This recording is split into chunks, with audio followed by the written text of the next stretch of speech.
లాంటి దేవుని యొక్క శక్తిని మనం కలిగి ఉన్నాం కదా. బలహీనతలో తోడై ఉండే శక్తి, దేవుని యొక్క శక్తి. హిజ్కియా అప్పుడు దాకా అభివృద్ధి చెందాడు, బాగా అభివృద్ధి చెందాడు, బాగా పంటలలో ఆశీర్వదింపబడ్డాడు. హిజ్కియా కాలం ఒక స్వర్ణ యుగం అండి. ఆ రీతిగా అభివృద్ధి చెందారు. ఒక చిన్న బలహీనత వచ్చింది. ఆ బలహీనతలో హిజ్కియా ముందుండి అంటా ఉన్నాడు, మీరు భయపడొద్దు, వాడికి ఏమి లేవు కండలు తప్పితే, మీరెందుకు కలత చెందుతున్నారు? దేవుని యొక్క వాక్యము ఈ ద్వారా దైవజనుడైన నన్ను దేవుని యొక్క ఆత్మ ప్రేరణతో ఒక మాట తెలియపరచమని ప్రభు అంటా ఉన్నాడు. సమస్యలు చూసి కృంగిపోవద్దు. ఏనాడు మీ యొక్క హృదయాలని ఆ సమస్యలకి కృంగుదలనివ్వద్దు.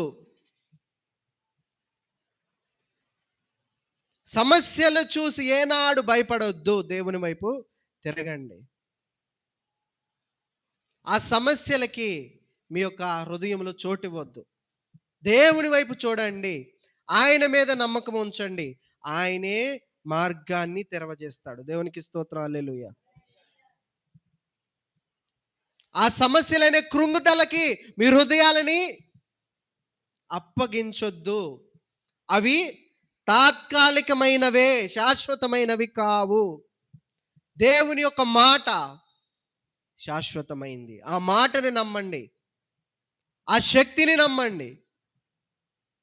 హిజ్కియా ఆ రీతిగానే అంటా ఉన్నాడు, మీరు అతన్ని చూసి భయపడొద్దు. మనము ఎవరిని అంటా ఉన్నాడు? మనకు సహాయము చేయుటకును మన యుద్ధములు జరిగించుటకును మన దేవుడైన యెహోవా మనకి తోడుగా ఉన్నాడని చెప్తా ఉన్నాడు. దేవునికి స్తోత్రం, హల్లెలూయా. మన సమస్యలలో ప్రభు తోడు,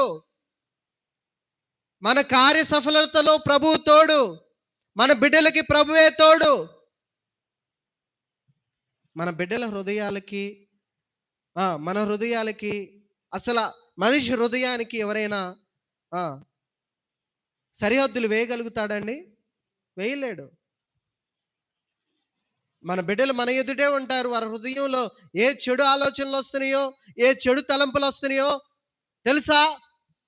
ఏం తెలియవు. దేవుడే వాటికి ఎల్లలేస్తాడు, సరిహద్దులేస్తాడు. మనం ప్రార్థన చేయాలి.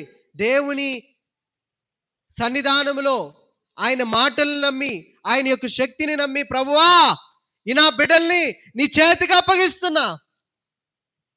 వారు ఏ పార్టీ వారై ఉన్నారో నీకు తెలుసు, వారు ఏ క్రియలు చేస్తా ఉన్నారో నీకు తెలుసు.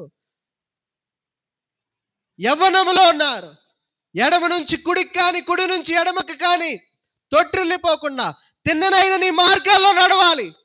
నేను నీ మాట మీద విశ్వసించి ప్రార్థన చేస్తున్నాను. నీ శక్తి ఎంతో గొప్పది. నువ్వు బలహీనతలో తోడుగా ఉంటావంట. నా కుటుంబ బలహీనతలో మీరు తోడుగా ఉండండి అని చెబితే ప్రభు తోడుగా ఉండడా? మనకి, మన బిడ్డలకు తోడుగా ఉండడా? మన బిడ్డల హృదయాలలో చెడు తడంపులు రాకుండా ఆయన సాతాను ప్రభావాన్ని లోపలికి రానివ్వకుండా కంచెలు వేయలేడా? మనల్ని మనం పరిశీలన చేసుకోవాలండి. సన్హెరీబు అంత బాగున్నప్పుడేనండి శ్రమలు వచ్చేది. అంత కుటుంబాలు బాగున్నప్పుడే వస్తాయి. యెరూషలేం పరిస్థితి అంత క్షేమంగా ఉంది. అప్పుడు దాకా గొప్పగా దేవుణ్ణి ఆరాధిస్తూ ఉన్నారు. వాళ్ళు అడగలేదట, హిజ్కియా నువ్వు దేవుణ్ణి గొప్పగా ఆరాధించమన్నావు, గొప్పగా స్తుతియాగం చేయమన్నావు, 10వ భాగం ఇవ్వమన్నావు, ప్రథమ ఫలాలు ఇవ్వమన్నావు, అన్నీ ఇచ్చాం.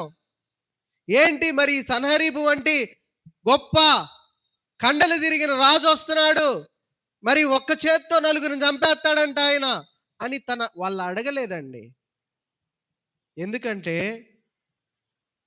గొప్ప దేవుణ్ణి మనము ఆరాధిస్తున్నామని హిజ్కియా బలపరిచాడంట. కుటుంబ యజమానుగా ఉంటున్న మనము, కుటుంబ